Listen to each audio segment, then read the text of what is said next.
Eccoci in via Alagon, numero 7. Ci troviamo all'interno della proprietà. L'immobile è disposto su 2 livelli, piano terra e piano superiore, e sul retro abbiamo la dépendance. L'immobile è composto anche da un spazio esterno che può essere utilizzato, come in questo caso, come orto.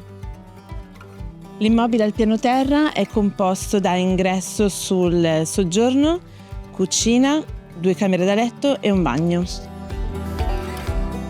Qui abbiamo l'appartamento al piano primo che vi mostro. Abbiamo il soggiorno e un accesso diretto al balcone. Proseguendo possiamo accedere alla cucina. Ora passiamo alla zona notte, dove abbiamo la camera matrimoniale, anche questa con la vista aperta. Proseguendo abbiamo il bagno padronale.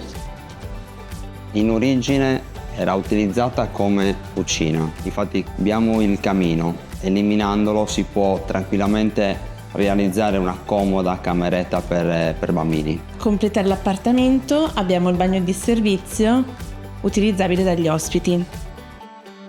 Ora vi portiamo a vedere degli spazi esterni e la dépendance da vivere con amici e con parenti.